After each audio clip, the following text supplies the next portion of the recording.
Hello, good evening. Now, you're not in Groundhog Day. MPs are voting for a second evening on the government's Rwanda bill. But tonight, this isn't just about amendments from Conservative rebels that have little chance of passing. This is about the future of the entire bill and potentially the future of this government and this Prime Minister. But is the rebellion losing steam tonight? Well, let's find out. Our political editor, Beth Rigby, joins us from Central Lobby in Parliament. Beth, we're still waiting for the amendments and then, of course, for that big crunch vote later on this evening. What's your sense of how solid the rebellion is going to be? Sophie, I'm just getting up my latest information because breaking shortly before you went on air was the news that after having a meeting of representatives from these five right-wing groups, the rebels of those five families, about 30 MPs in the room, people like Danny Kruger and Miriam Cates from the New Conservatives, Suella Braverman, Rob Jenrick and, of course, Mark Francois, who chairs the ERG, John Hayes as well. Having come out of that meeting, a rebel source confirming tonight that the overwhelming majority of those in those groupings have decided to vote with the government on the third reading of the bill. So they're going to vote with the government. We were told a small minority would vote against the government. We know a handful of MPs have publicly said that they would do that, such as Danny Kruger, Miriam Cates, Suella Braverman, Robert Jenrick. But the source telling me that it looks very likely that the bill will pass. Rishi Sunak will win the day with a comfortable majority tonight. So the rebellion has melted away. I think the jeopardy now for this third reading is over. Doesn't mean it's not going to be an interesting evening. That's not just to try and keep you all watching.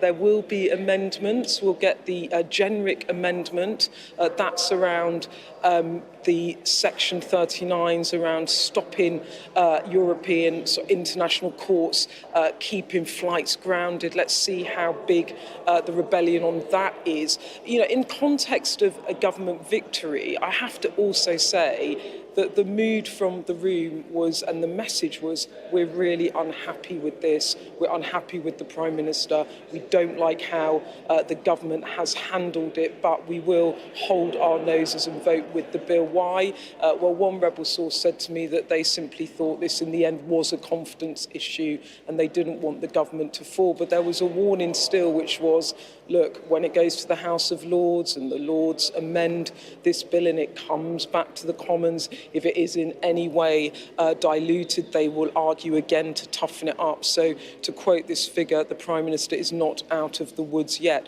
But look, I mean, this will be sweet for him tonight, won't it? It's been a difficult 24 hours on the back of a terribly torrid week back in December when he was trying to get the second reading through the Commons. So he will enjoy the moment, savour the moment, and as well he should. Because when it goes to the House of Lords, there will be problems. There could be problems in the courts. There's also the matter of, in terms of stopping the small boats, come the spring, summer months, will those crossings still be happening and how will the pressure ratchet up then? And I also think that there's a political issue here, which is this bill has thrown into sharp relief these very deep divisions and bitter divisions in the Conservative Party and the deep dislike from among some of his colleagues for Rishi Sunak as a Prime Minister. So I think there will be lingering grievances. I think the divisions of the Conservative Party are on display and he's still going to have a hell of a battle to get those flights off the ground, not just in Parliament, but through the courts too.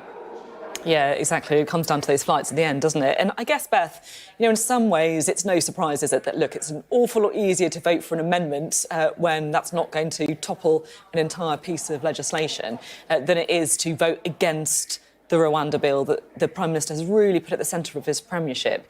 But I just wonder where you think it leaves Rishi Sunak. Does it leave him in a strengthened place? Because, look, he if it does go through, we still don't know yet, because he's managed to get a prickly piece of legislation through despite the rebellion. Or do you think, actually, it's another damaging couple of days for the Conservative Party in the feuding? I think undoubtedly when you're a Prime Minister with a relatively big majority and it's unclear whether you're going to get a flagship piece of legislation that you have staked your reputation on through the Commons, how can that not be damaging for a Prime Minister? It's been a test of his authority. I mean, I was talking to Damian Green, who chairs the One Nation group, about this last night, and I said, will he be damaged? And his argument was actually this will galvanise the Prime Minister and it will kind of enhance his authority. But I'm not so sure, because he's had this battle. Yes, he's won out, but he has given voice to rivals that would have an eye on the leadership and given them a following in the Parliamentary party. He has put on display the divisions in his party. And he has gambled that he can get this bill, this policy to work when many MPs, even those who are massive allies of him, are doubtful as to whether this Rwanda plan will work. Can they get the flights off the ground in any meaningful way ahead of a general election? And what will happen if the votes keep coming? It will just build up those resentments, those simmering resentments in his parliamentary party. I imagine he's been advised by his team now that what he should do is bank the win and try and kick this issue into the long grass, at least for a while, try and refocus on the economy, refocus on things that he would argue are working better for him, and try to get back on to a front foot. But, you know, as Isaac Levido, his campaign chief, told Tories earlier this week, divided parties don't win elections. And yes, he has a victory, but this party is still divided. And I think when we see that Jeremy amendment voted on tonight, we will see and feel the sense of a rebellion very much still alive on his backbenchers. But, you know, undoubtedly, in the end, a win is a win, and he will be delighted to get this through the third reading tonight. OK, Beth, thank you very much indeed. Beth Ruby there in Central Lobby. Well, here we are in Westminster. We have alongside us our Deputy Political Editor, Sam Coates, also our Chief Political Correspondent, John Craig, as well. The choreography of tonight, there's two things, really, I think we're looking out for. The first is this Amendment 23, the Robert Jenrick rebel amendment, if you like, and then, of course, the big vote that will be in a few hours' time. Sam, what's your kind of prediction for what's your sense of where things are going to go? Well, they marched us to the top of the hill and now we're going back down again, bluntly. Look, I actually felt the wind went out of this entire rebellion, not today, but yesterday, about an hour after that surprise vote of about 70. 70 voted against the government for one of the critical amendments, 60 of whom were Conservatives. About an hour after that, a parade of rebels coming on this show, not being able to tell you that they were going to vote against at the critical moment today. And effectively what it ended up looking like is a whole bunch of Tory MPs virtue signalling, but in the end backing down.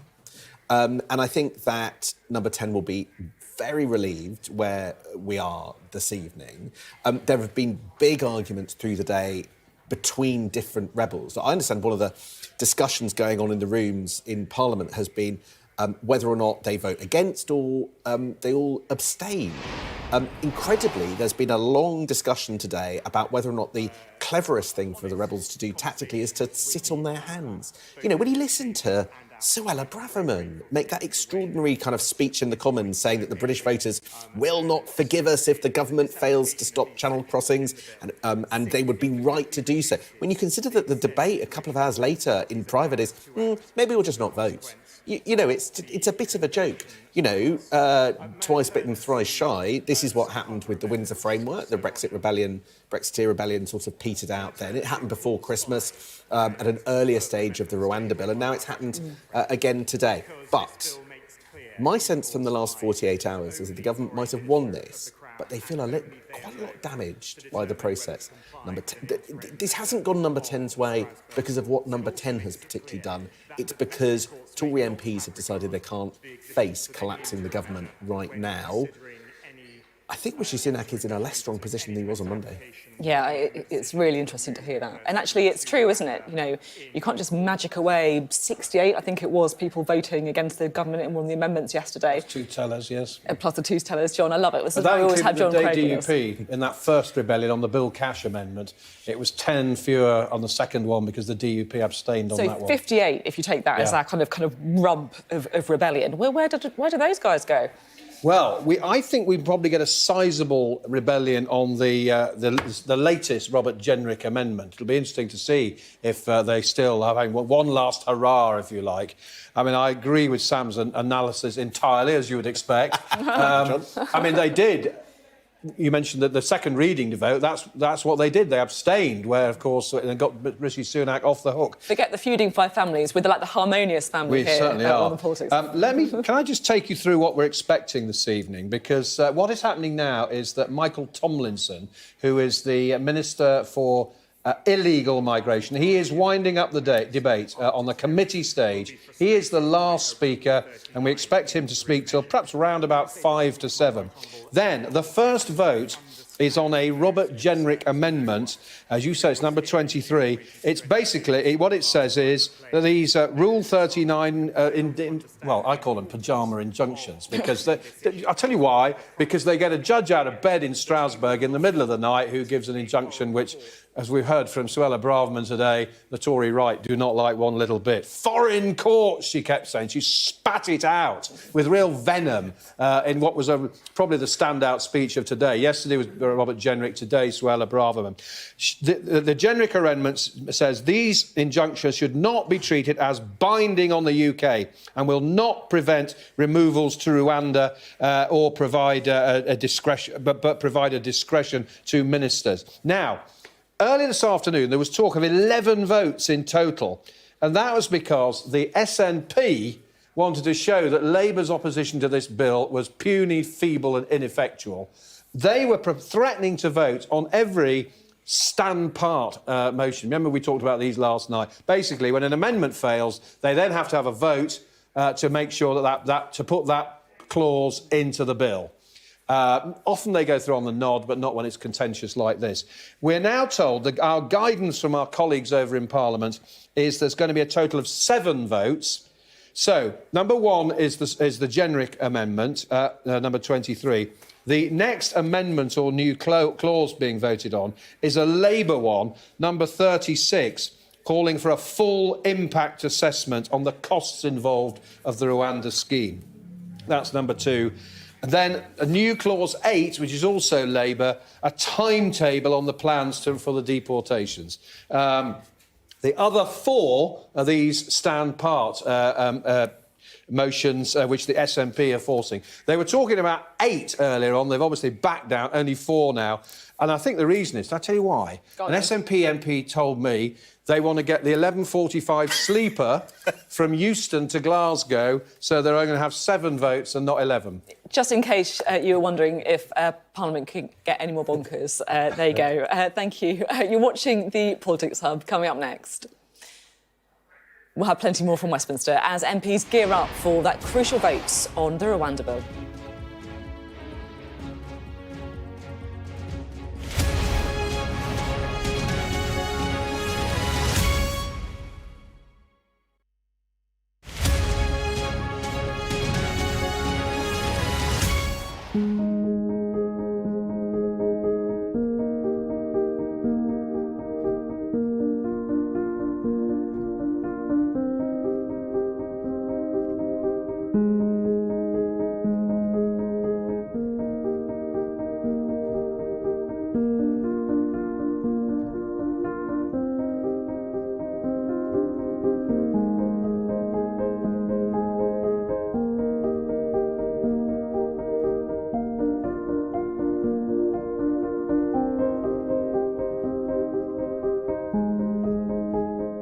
We've been talking about heat or eat for a long, long time, but actually, as soon as we get the cold snap like we have now, it becomes really, really quite dramatic for people's lives because they are making that choice. So we're working with older people, we're sending out heated throws now, electric heated throws, so they can heat themselves, rather than their house. So food banks are having to diversify in what we do to make sure that we're sort of following what the client's needs. I was speaking to a family that, you know, now the kids have gone back to school, they're relieved because they can turn the heating off. But this weekend, they were having bed picnics, exciting for the children, but what the children didn't realise is so they didn't have to turn the heating on. So they were spending the whole day in bed to try and save money. So we, as a food bank, are topping up sort of people's electric and their gas. That's not what we're expected to do. Financially, that's a huge challenge for the charity sector because we're having to diversify.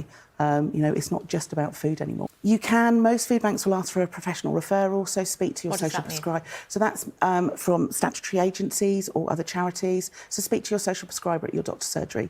Go to Citizens Advice. Go to your local council. If not, turn up at the food bank. We will never turn you away. It's about coming in and putting your hand up and saying, I need help.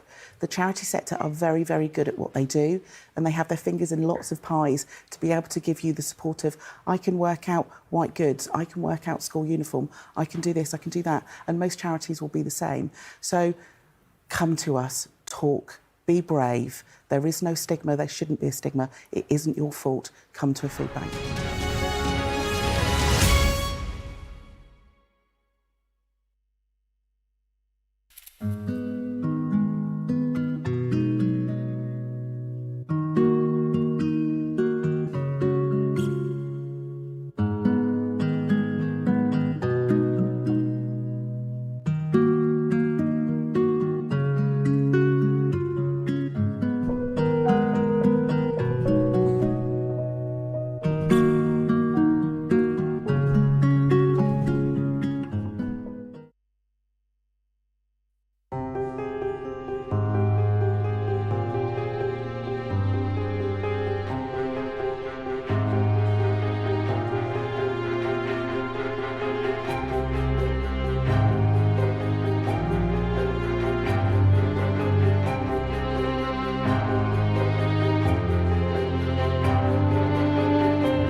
Hello, welcome back. Well, let's bring in our duo for tonight, shall we? We are joined by Tim Montgomerie, who is the founder of Conservative Home, and Andrew Fisher, who was Director of Policy for the Labour Party under Jeremy Corbyn. Great to have you both with us. Sam, of course, staying right where you are throughout the proceedings.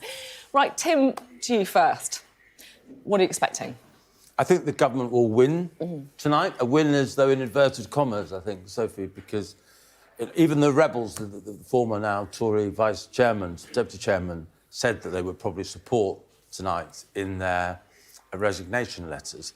There's still a lot of concern on the Tory benches about whether this will work. A lot of people, I think, will be voting for it tonight. Don't think it will work other than perhaps to put a few token people on a plane back to Rwanda. But I think the general view in the Parliamentary Party is, do we really want to torpedo a flagship piece of legislation in an election year, even though we have reservations about it? So the amendment really was the battle, and we had a big rebellion, of course, last night. I think they wanted to kind of wound the bill without killing it. What's the point of going through all of the drama and all of the kind of angst and infighting to vote for the amendment and then to actually vote for the bill? I can understand wanting the amendment to pass, and if you fail in that task of amending the legislation, not then just saying, well, there's nothing useful at all in this bill. I share a lot of the rebels' doubts about the efficacy of this. I think the whole criticism that Robert Jenrick made when he resigned, that this was something that possibly could be a PR exercise in the sense that finally a plane or two would take off, but would it really be the kind of thing that would induce a scale of change that would deter people from crossing the channel? I don't think so. These are people already willing to risk their lives to come to Britain. So it would have to be some very different sort of effect on them to deter them of really, really high chance of being deported to Rwanda. And I don't think that this legislation would do that. Is Labour going to be licking their lips watching this? Or? I think they'll be happy at the kind of, politically, I think, if we're looking at the small p politics of it, the Westminster bubble of it, yes, Labour will be happy. The Tories have had big splits on this. It won't work. It's exposed Rishi Sunak's weakness. I think they'll be happy at that. But I just think it's such a sad state of affairs that we've got to, that we're talking about people who are fleeing persecution, fleeing war, and instead of how can we support them, we're talking about how we deter them. And ultimately, this is a gimmick. As Tim said, the idea that being deported to Rwanda is going to deter them when they're prepared to get on a dinghy and cross the English Channel in winter already, that's not going to deter them. Yeah, and of course, the logic of this policy is actually Rwanda's a safe country and it's fine to go there, so why would that deter them anyway? So the whole thing falls to bits. It's a load of nonsense anyway as a policy. It's quite galling, I think, for somebody who's serious about policy to watch something like this go through Parliament as a bill and become a law, become an act, when it's not going to work. Even if it did work, it's wrong. I just think the whole thing's a really horrible spectacle, to be honest. Yeah, it's been an awful lot of time talking about Rwanda, I'll be honest. No one's actually gone to Rwanda yet. And Sam, we've got like a couple of minutes, a couple of seconds really, but you made a good point about the House of Lords, didn't you, that I just want to squeeze in? So good news for viewers of this show, there's going to be more.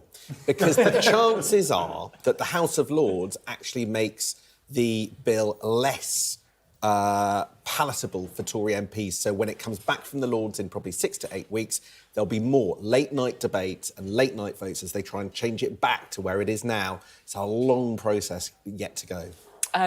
Thank you all for your analysis. Well, coming up next on the Politics Hub, it's the big issue here at Westminster. But what do voters think about the plan to send asylum seekers to Rwanda?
Hello, good evening. Well, ministers have spent the day trying to win over Conservative rebels in an attempt to avoid an embarrassing defeat over the government's Rwanda bill. And it's starting to look like all that lobbying might have paid off, because MPs are gearing up for tonight's big vote on whether to endorse the government's policy of sending migrants to Rwanda. And all the signs seem to indicate that the Conservative rebels who wanted stronger measures in the bill, or a lot of them at least, will now get in line and support Rishi Sunak's plans. It's Wednesday. I'm Sophy Ridge, live from Westminster, and this is the Politics Hub.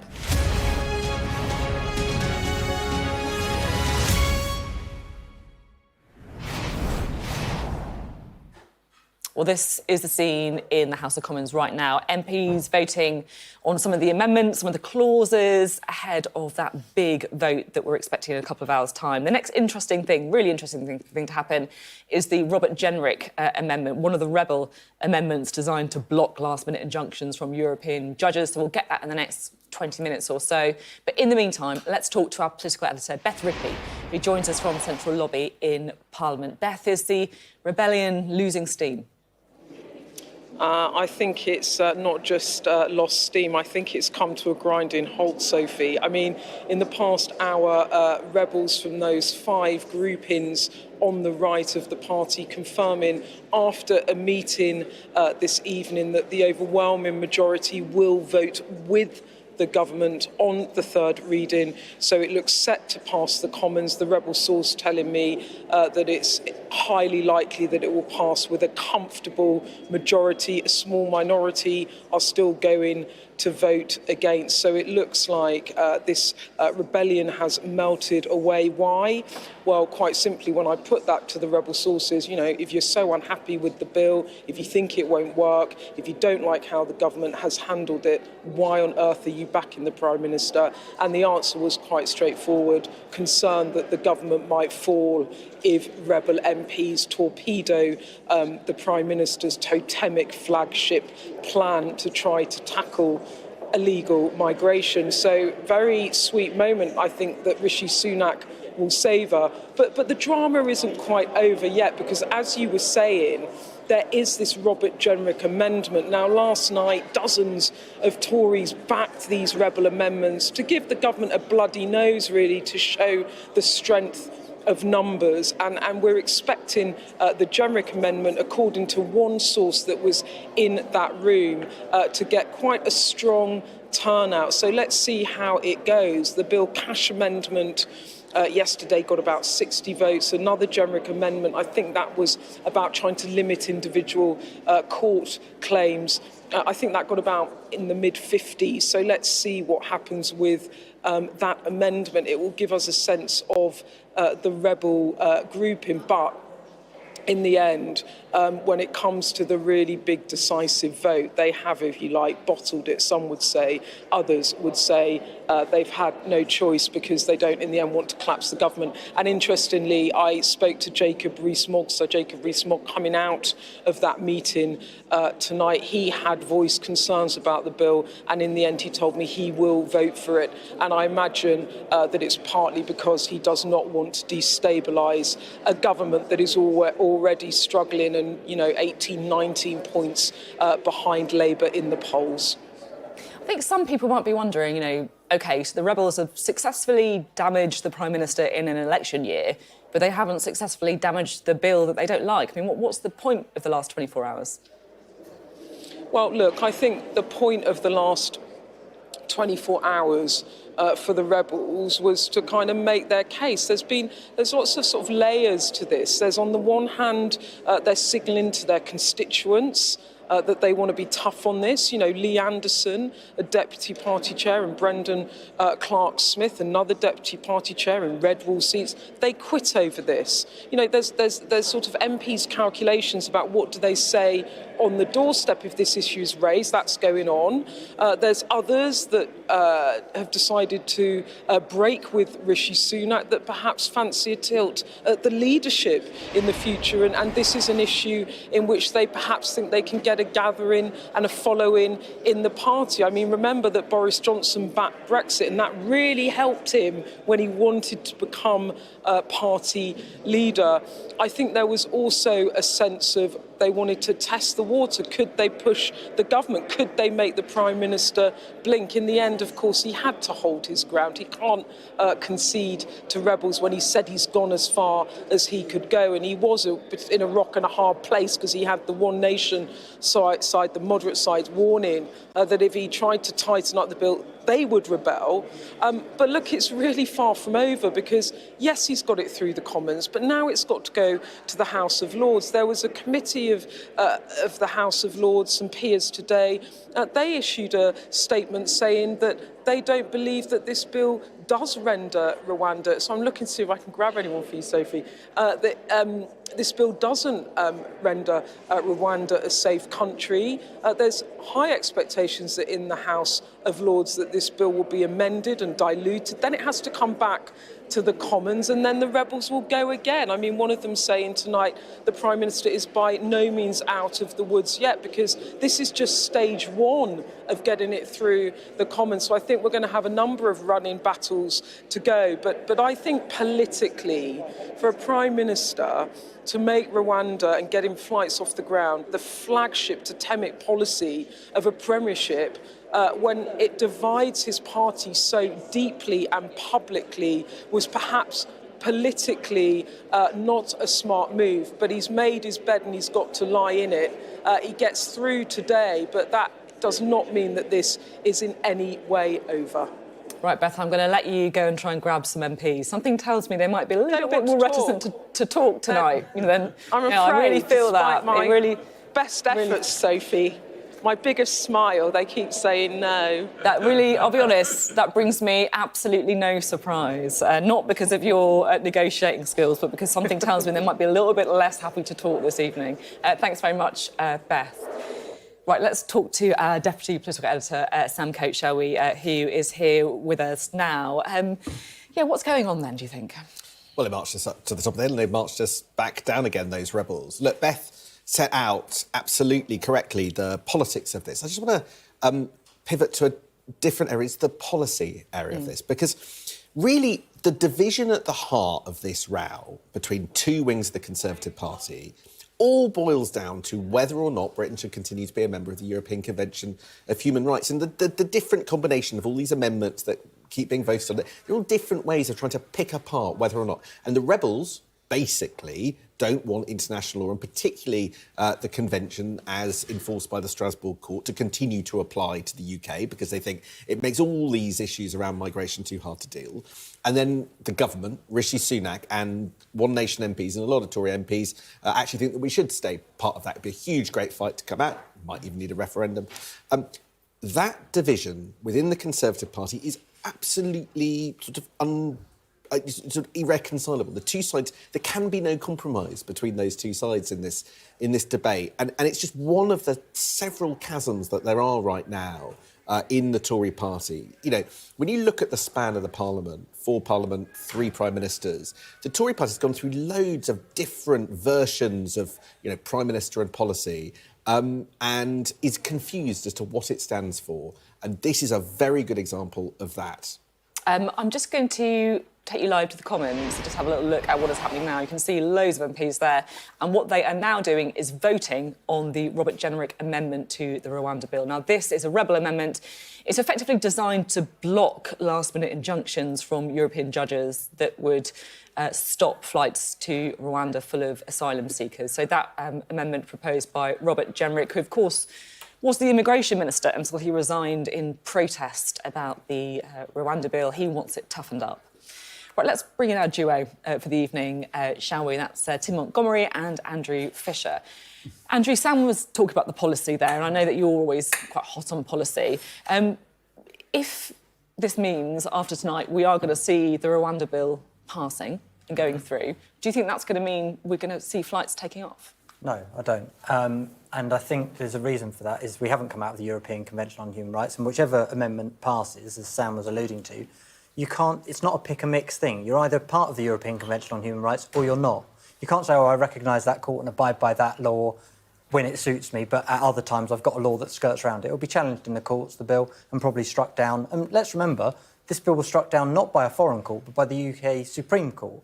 And we've got the European Convention on Human Rights effectively written into UK law through the Human Rights Act 1998. So you'd have to repeal that as well. To me, it doesn't make any sense at all what the rebels are trying to do. And I don't actually really understand how those amendments are in order, because surely they are, the legal advice the government must be getting and the parliamentary authorities must be, this would not be, would not be implementable. But we are where we are. I think it's always worth taking a moment to kind of remind ourselves of what it is we're talking about. We're talking about the government's plan to try and stop the small boats crossing full of people who are trying to claim asylum in the UK. They think that what would act as a deterrent to those small boats is to send asylum seekers to Rwanda to have their claims processed there. Do you think it's a good policy? I think the basic idea that the British Parliament, people voted for Brexit because they wanted us to be able to make our own laws, control our own policies. What I don't think we all fully appreciated, or certainly a lot of people who voted for Brexit, it wasn't just the European Union that was holding us back in that ability to be a fully free nation. It was these courts as well. Not courts run by the sort of judges necessarily that most people understand judges to be, but actually quite a lot of political appointments. So we're still part of a semi-judicial, semi-political thing in the ECHR, and it's holding us back from being able to send people who are coming into Britain. They aren't asylum seekers, a lot of them. They're people wanting a better life. Now, that's something that's a good aspiration, but if everyone who wanted a better life was allowed to come into Britain, we wouldn't have immigration of hundreds of thousands, potentially millions. So it's very important that a country can control its borders.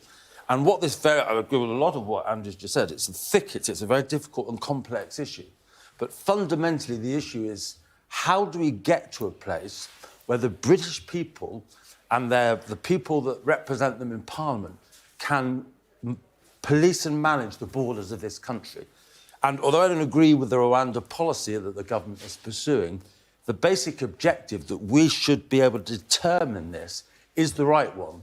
And ultimately, I think if we have to leave the ECHR to get to the place where we can be a self-governing nation properly, then I would support it, because it isn't actually a legislation that particularly affects human rights, and we can do that in our own power. What it is a political organisation.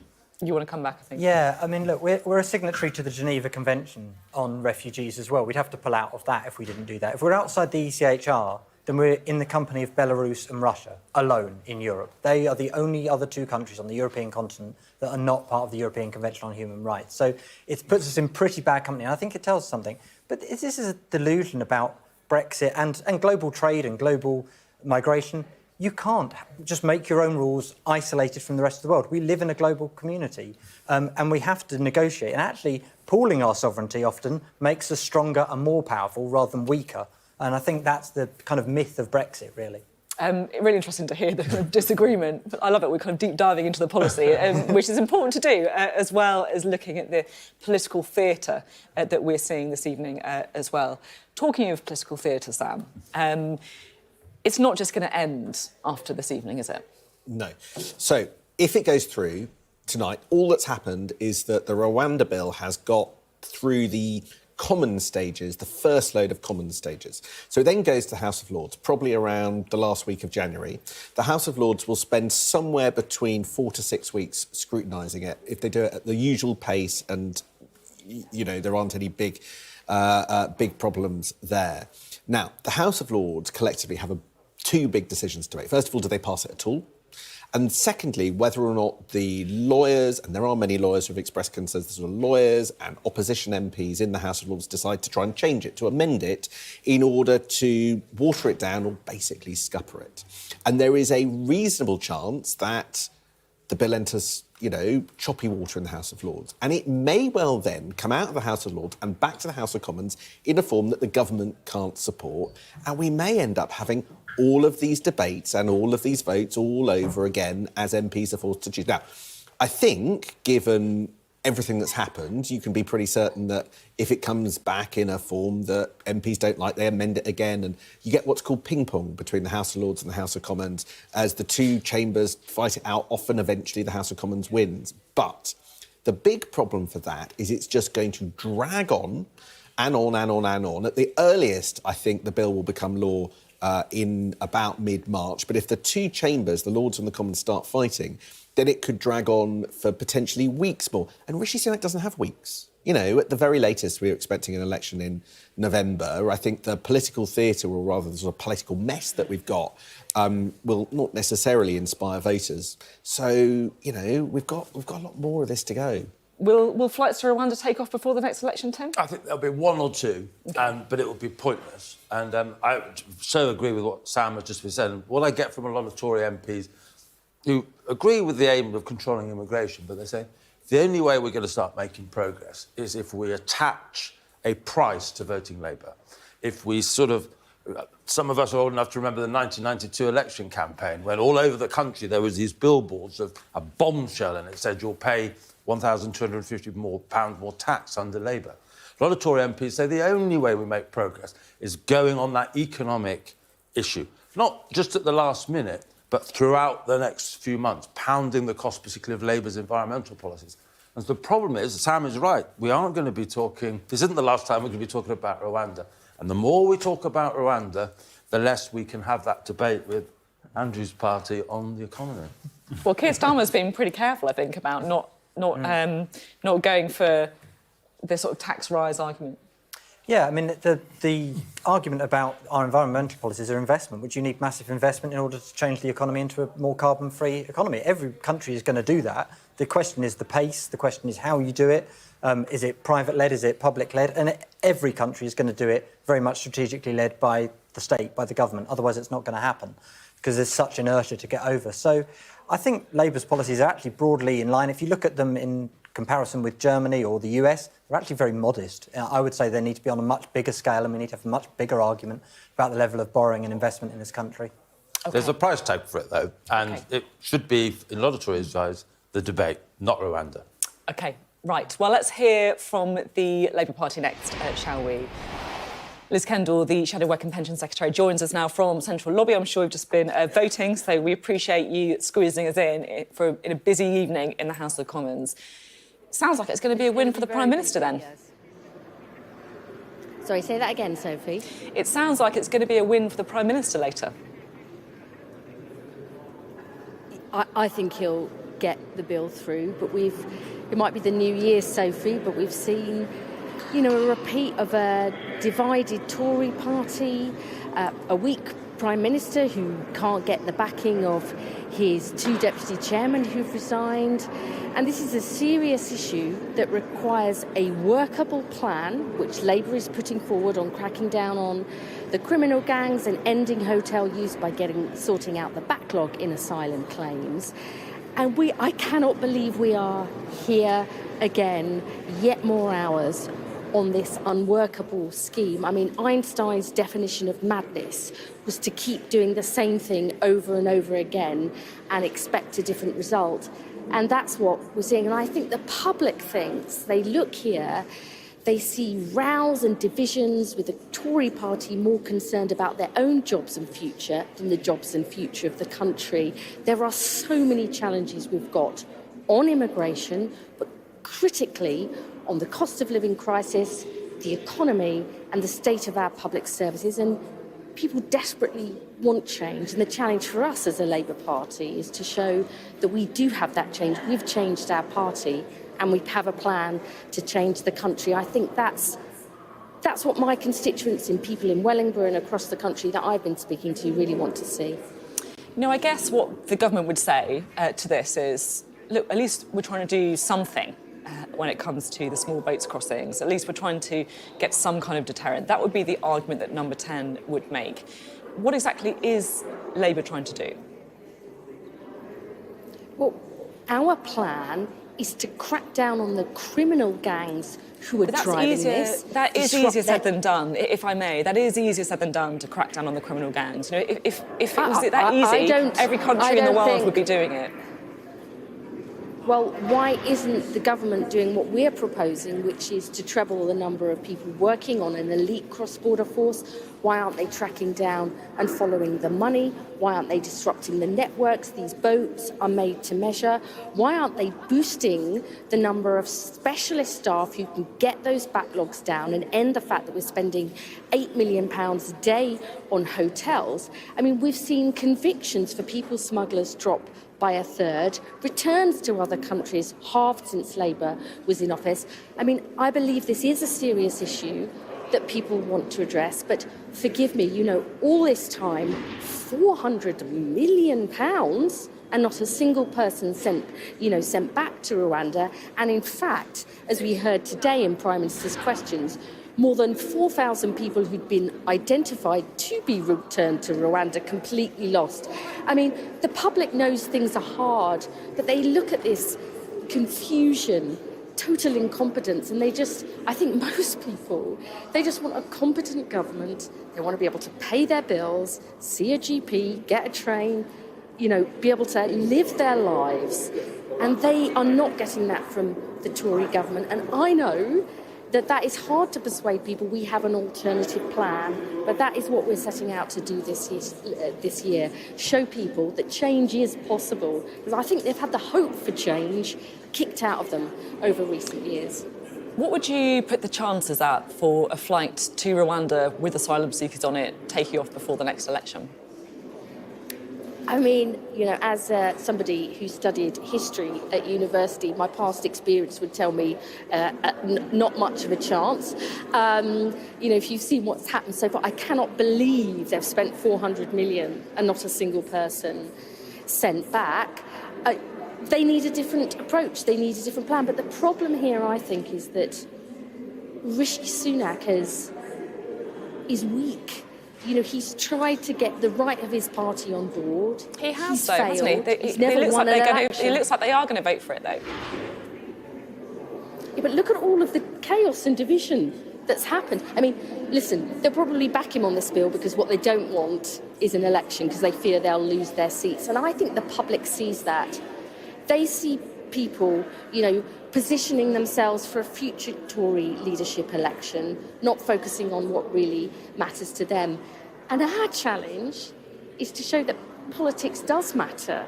It can make a difference. Change is possible. I know that that's going to be hard, but I believe that help with the cost of living, getting people to see their GP, backing our local schools and getting police back on the street, those day-to-day things will make a real difference to people in this country. So you say, I just want to come in, that is Labour's mission. You're saying you want to make change, right? You say you want to change the country, change from the Conservatives. Mm-hmm. I think some people might look at the offer from Labour, from the left, and say, is there that much change? Because, on immigration, for example, you agree that you want to get numbers down. You're not saying you want to take in more asylum seekers. You're also... The difference is, basically, it feels competence. OK, we're going to try and speed up the processing of the claims rather than the kind of vision, I guess. Do you think that's true? Is that much difference between you and the Conservatives? Let me take this head on. Lots of people saying you're not radical enough. I tell you what, it would be radical in today's Britain if you could pay your bills and have a little bit set aside to buy some treats for your family or go on holiday. It would be radical to be able to get to see your GP in a timely fashion. It'd be radical to be able to afford your rent or to buy your own home. So how are you going to do it? Doesn't it need a radical policy to do that? Generation. That's not a policy, that's an aim. Well, how are you going to do it? I don't agree, Sophie. We have said we will scrap the non-dom tax status and use the funding for that to get the appointments people need to bring the waiting list down so people can get to see their GP. We have a plan for growth. I mean, businesses are crying out for stability and a plan, for example, on skills. Last week, I met the head of Sainsbury's, who told me that last year they'd had 14 million into the apprenticeship levy, but they could only spend 1 million. I'm going to have to cut in. Apologies, because we are now getting the result of that vote on the Robert Jenrick amendment. To the left, 536.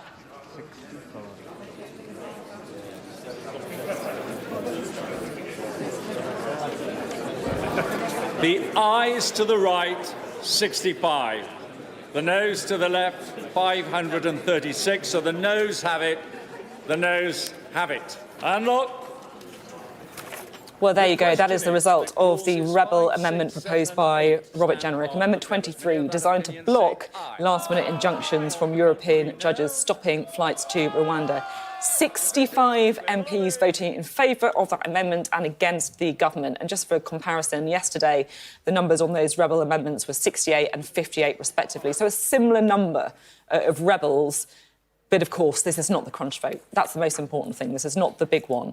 Let's bring in our Deputy Political Editor, Sam Coates, shall we? Sam, what do you make of that result? It's really important. And there's a reason it's really important. Now, the subject of the vote was whether or not they should toughen the legislation to block last-minute injunctions from European judges, right? All day, ministers have been trying to claim they're going to do it by other means. They're going to tweak the civil service code or direct civil servants to do it. And the rebels said, well, we just don't believe it's ever going to happen. We just don't think that promising or kind of non-binding codes are strong enough. So what we have tonight is, after a day of attempts for the government and by Downing Street to kind of negotiate people into compromise, effectively 65 rebels, which is more or less the same number that we had yesterday, have gone, we don't believe you. It doesn't work. And I think this gets to the heart of what's really going on. The rebels haven't bought Number 10's argument. There isn't a collapse in the rebellion because, you know, the whips and the policy geniuses in Number 10 have come up with a very smart whiz and bought everybody off like that. It's simply they've done a calculation, decided that collapsing the government is not in their interest right now. And that is what that vote tells you. Thank you very much, Sam. Right, let's go to Central Lobby now, shall we? And we can talk to our political editor, Beth Rigby. 65 MPs supporting that rebel amendment on the Rwanda bill. What do you make of it? Well, that was the mood music out of that gathering of the rebels. There was a sense that on that amendment, which was rebel leader Jenrick's amendment, that there would be a strong showing of support for it, again trying to signal to the government their discontent. I mean, Robert Jenrick absolutely clear that reassurances from the Prime Minister, and indeed I think today they also tried to change the civil service code, or indicated they would, to try and reassure MPs that civil servants wouldn't override the decisions of ministers. But Robert Jenrick clearly in that room, he was in that meeting with the rebels, arguing that this simply wasn't strong enough and that this should be written into the bill. Well, obviously a big chunk of Conservatives have agreed with him. But again, even though they have agreed on these rebel amendments, not inclined to vote down the bill tonight in its entirety.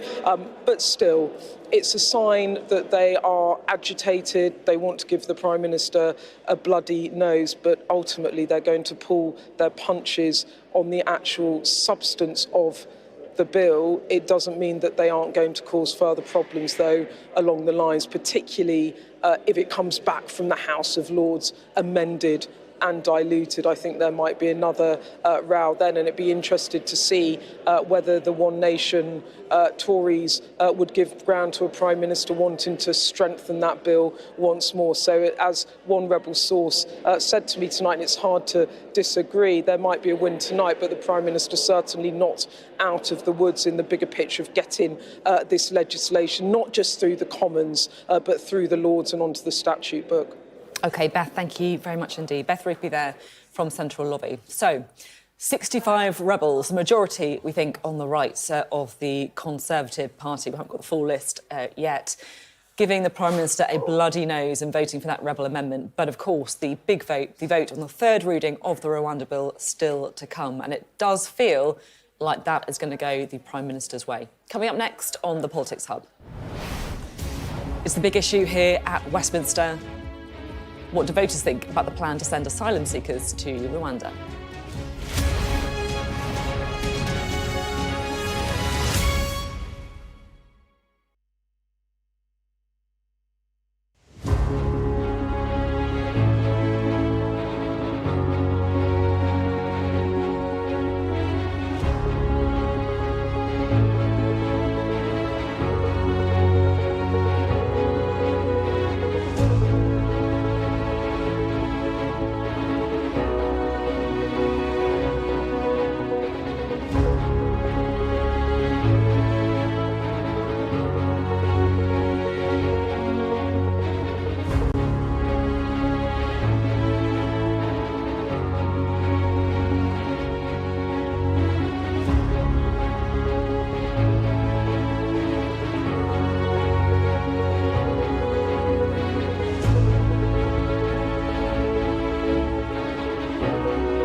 Hello, welcome back. We are in Westminster tonight, where we are waiting for the long-awaited vote on the Prime Minister's Rwanda bill that now we expect to pass its third reading later on. The rebellion from Conservative MPs appears to be somewhat melting away. Well, we can speak now to the Conservative MP, Matt Warman, who is a member of the One Nation group of Conservative MPs. Thank you so much for being with us. Now, before we get to the politics, there is one thing that I did want to ask you about, and it is going to be a bit of a gear change for us, but it's a story that I read today that really I found, it's an unbelievably awful story that happened in your constituency regarding a 2-year-old who was found starved to death. His father had died, I think, of a fatal heart attack. Can you just let us know what the latest is on that and what you think needs to happen now? Well, this is obviously an extraordinary tragedy. What appears to have happened is that the father who was looking after this 2-year-old had, as you say, a heart attack, and despite social services making multiple attempts to make contact with both the child and the father, that didn't happen. And in the end, when the police gained entry to the property, both the child and the father were found dead. Now, that is an extraordinary thing to have happened in Britain in 2024, and it is really important that the investigation that the social services have themselves started and the police, where they have referred themselves to the Independent Office of Police Conduct, it's really important that those investigations get to the bottom of whether, even in the sort of tragic circumstances that took place regardless of their contact, to see whether something more could have been done and this been avoided in the overall conclusion, which obviously is so tragic. It's absolutely heartbreaking, as you say. I'm sure you're going to be keeping across those inquiries as well.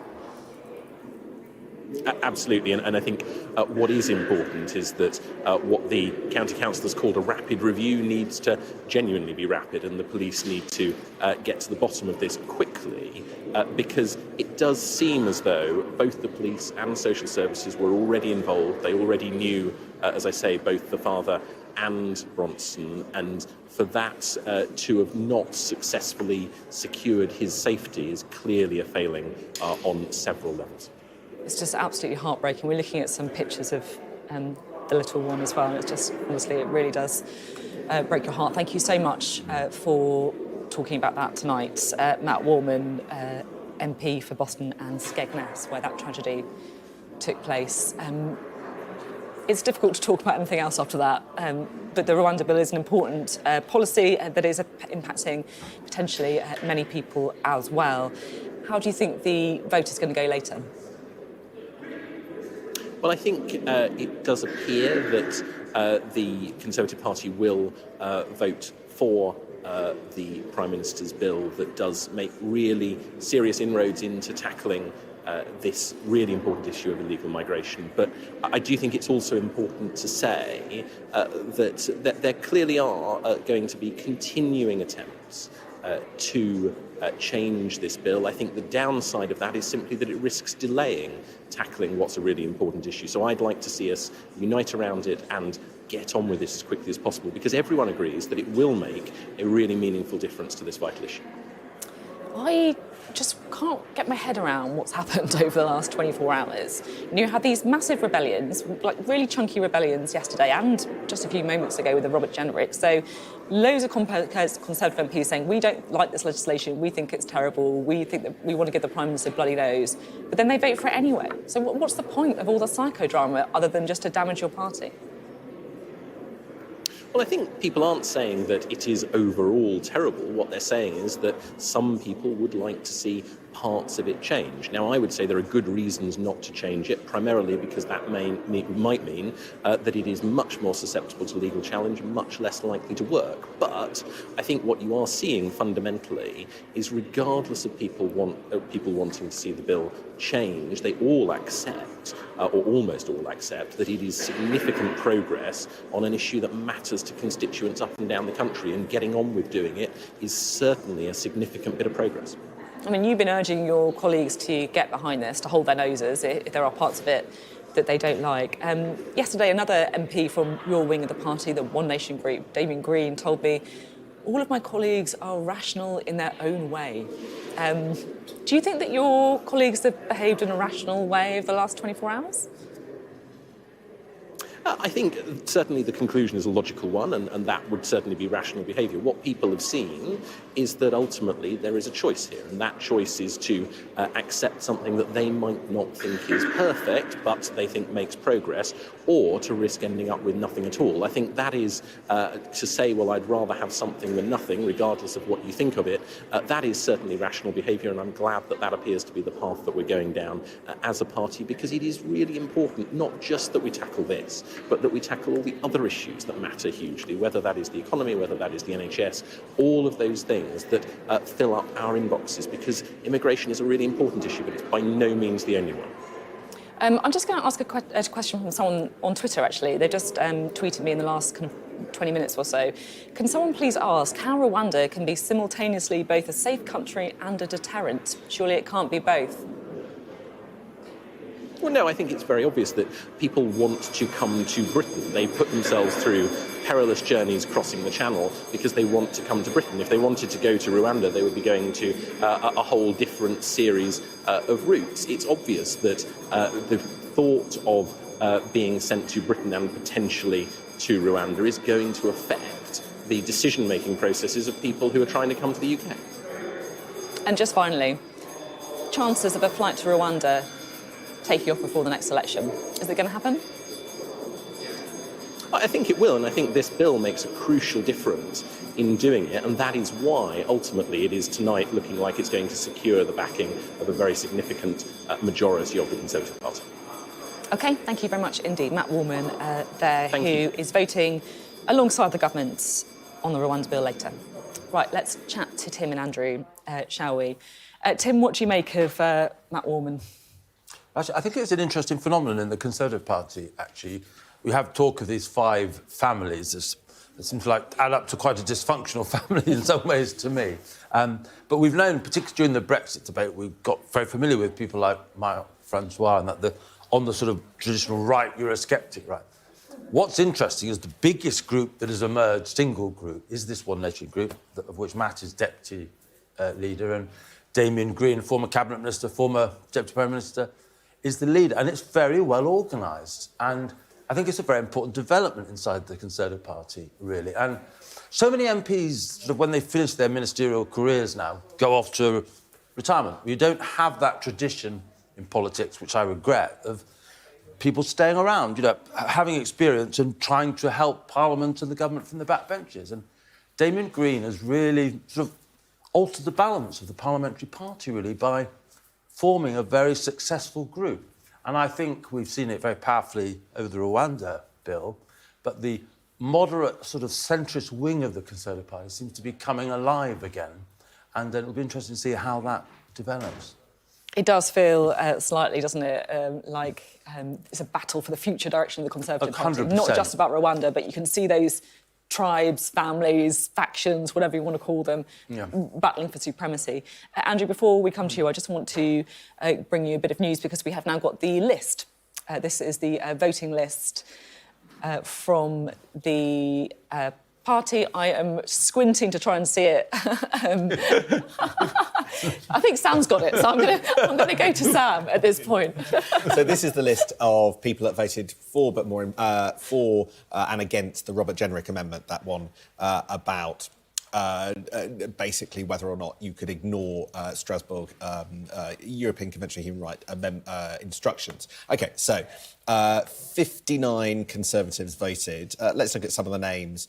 You've got Lee Anderson, who obviously resigned yesterday. Jake Berry, he is the chairman of the Northern Research Group, which is one of the 5 families that we've talked about quite a lot. Suella Braverman, the former Home Secretary. Bill Cash has done so much the negotiating between the government and the rebels. Obviously, Bill Cash on the rebels' side. Jonathan Gullis, who some people refer to as the People's Chief Whip. He's been the sort of whip for all the rebels, trying to get, and I suspect ultimately unsuccessfully, all the rebels more of the rebels to vote for their cause rather than buckling and backing down and giving into the government. And Liz Truss, the former Prime Minister. So quite a group, I think.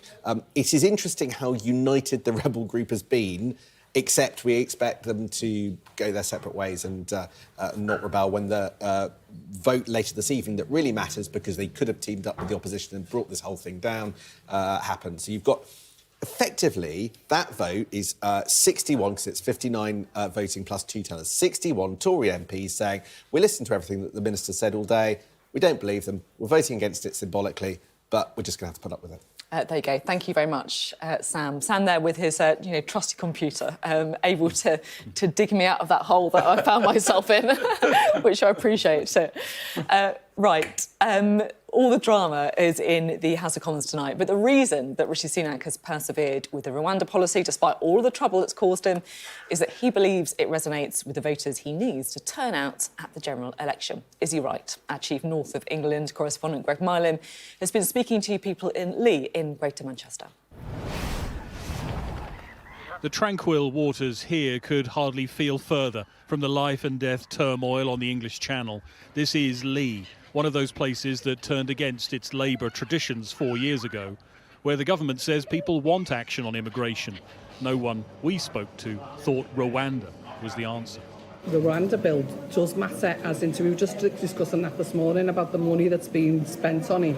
Would have been far better if it had gone into the National Health Service or somewhere else. It is important to us, but I don't think it's as important as to the money that's been wasted, really. What these people are fleeing for, for the right for reasons. But at the same time, why should we be the only? Why should it always seem to drop on us?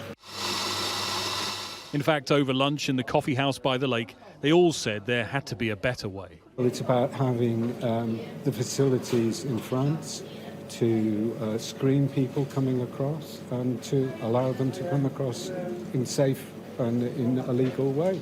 They do seem intent, probably because like Rishi Sunak feels like there's an election coming up soon. He has to be seen to be doing something. Lee is one of those old red wall seats Labour hopes to win back, and immigration will be an election issue. 60 miles away in Sutton-in-Ashfield, on Downing Street, of course, the office of Lee Anderson, whose push for a tougher Rwanda bill cost him his job as deputy chairman of the party. It's going to keep on happening. It don't matter how many times we send people to Rwanda, it's never going to work. Coming here illegal, that's it, and sponging off other people. We're spending too much money on them when we've got our own homeless getting nothing. They're never going to go. They shouldn't let them be here. I don't want to do anything about them here.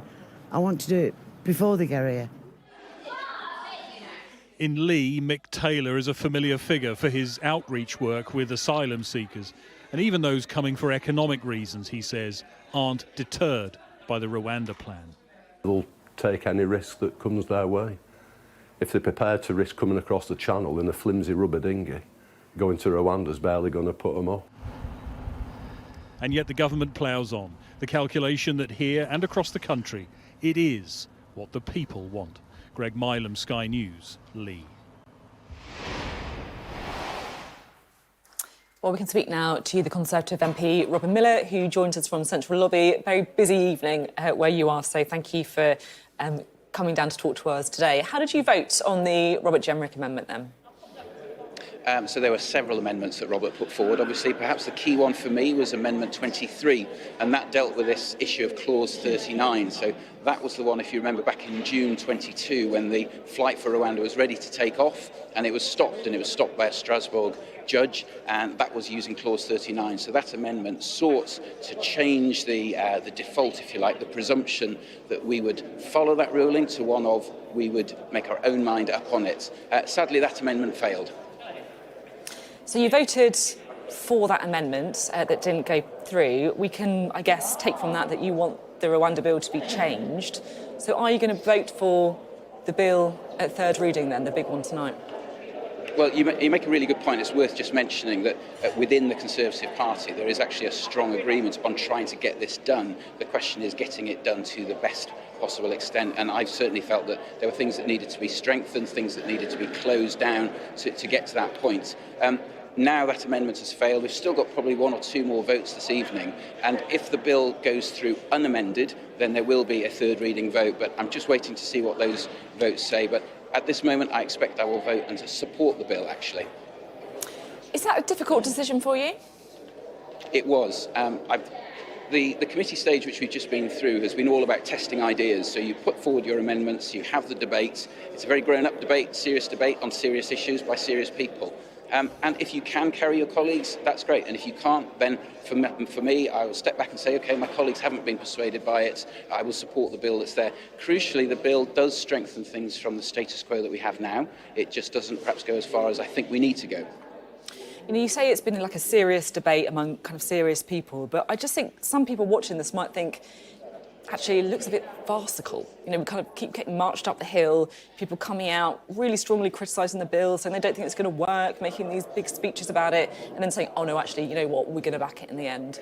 What's going on? Look, I know the media love their narratives, they love their storylines, they love to jump to a conclusion, but that's not democracy. What you're here this evening doing, and thanks for doing this, is a blow by blow. This is democracy unfolding in front of you. These are, as I say, serious people with serious concerns, like myself, about the safety of the country, about the safety of people standing on those shores in France, but willing to risk their lives and put their lives into the hands of people smugglers. These are serious issues, and it's important then that that process is allowed to play through, to have the argument, to have the debate. I'd urge people to look up the Hansard record of it and see some of the points that were being made, the real challenges that were being made to the government's position. That's what this process is all about. So there's nothing farcical about having a robust debate. There's nothing farcical about seeing the Conservative Party chew these things through properly.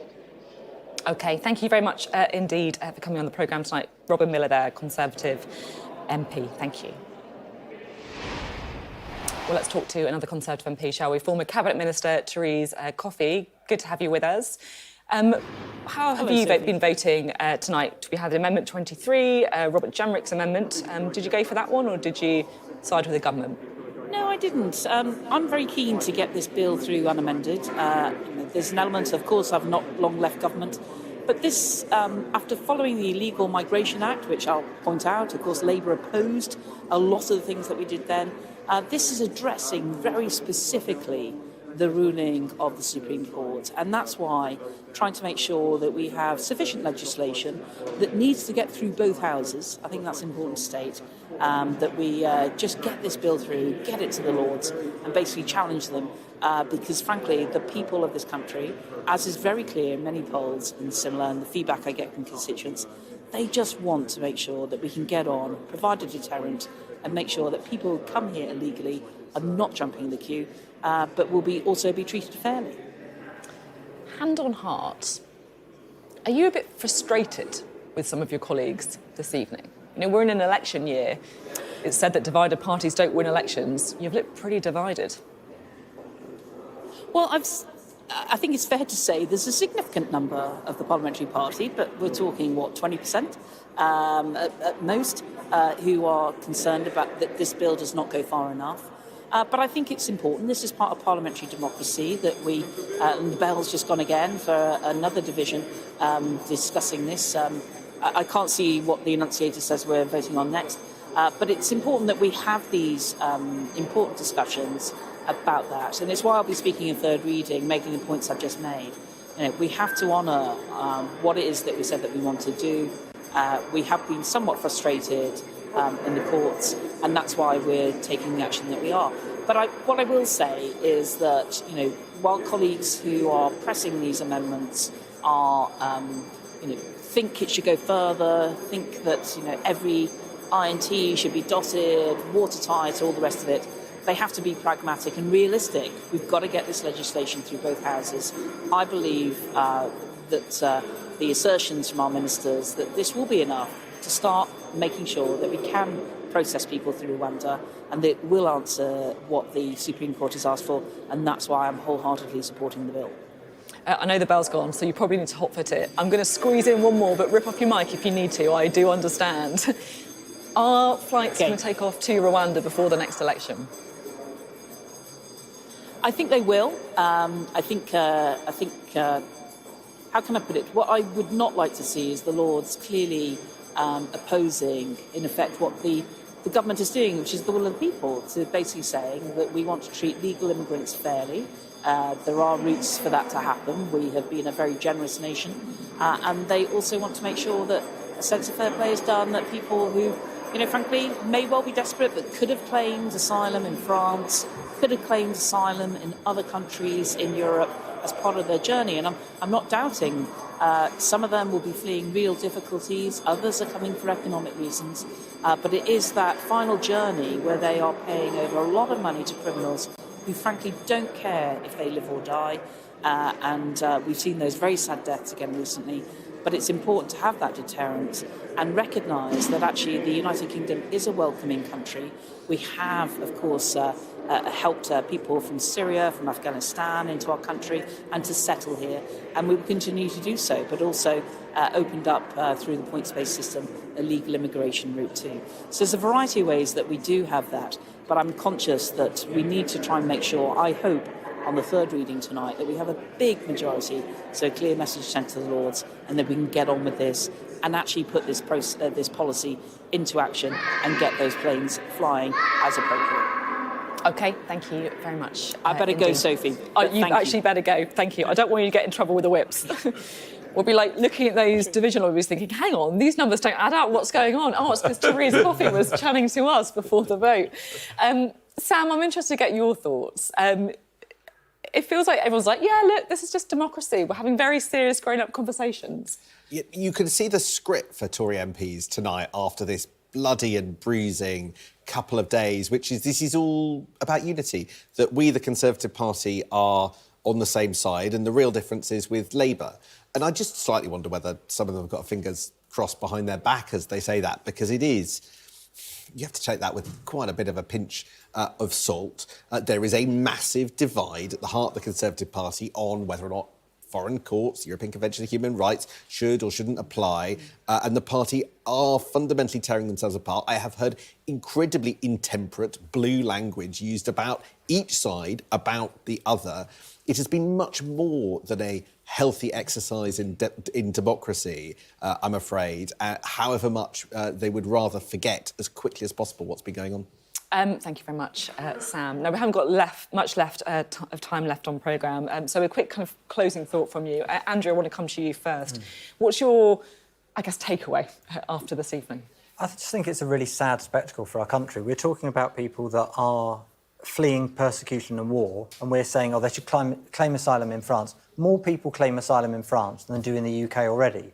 It's not like everybody comes through France and doesn't stop there. There are people who want to come to the UK because they've got family connections here, because they've got community connections here, because they've worked with the British Army, perhaps, in Afghanistan, and the Afghanistan route isn't working, actually. They've worked with the British in Iraq, which there's no route for at all, which is why you've got thousands of Iraqis and Afghans getting on boats in the Channel to try and get here.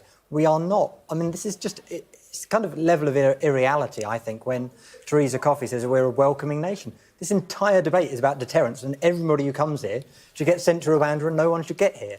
There are no routes for most people from most parts of the world to get to this country. And, there is a global migration crisis, a lot of which we've caused ourselves through bombing these countries or through arming dictators that have then bombed them themselves. So just the lack of humanity and the lack of, real-world experience, I think, really just disappoints me. Tim, where's your head at? So much to come back on that, but just on the politics of this. Before Christmas, when Robert Jenrick resigned, I actually thought there was a real moment of danger for the Prime Minister. There was a mood in the Parliamentary Party which was so rebellious, I thought he could go. He is in a kind of win position tonight because he's still there and he's got his flagship legislation through.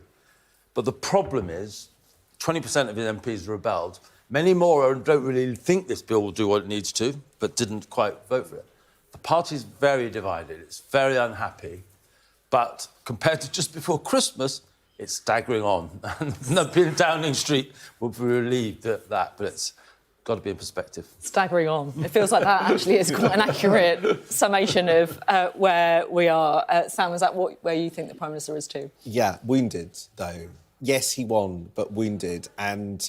what has changed for me this week is I think that he is in a weaker political position than I thought going into this process. And this means that trouble isn't going to go away. Well, it has been a roller coaster, I have to say, a Rwanda roller coaster. The rebellions yesterday, of course, bigger than we thought, but it feels like they are melting away. That the Prime Minister, we predict, is going to rather comfortably win at that third reading vote. We're going to have full coverage of that in the House of Commons up next with the UK Tonight with Sarah Jane Mee. Don't forget, though, that is not going to be the end of this Rwanda battle. We'll be back tomorrow night at 7 p.m. See you then.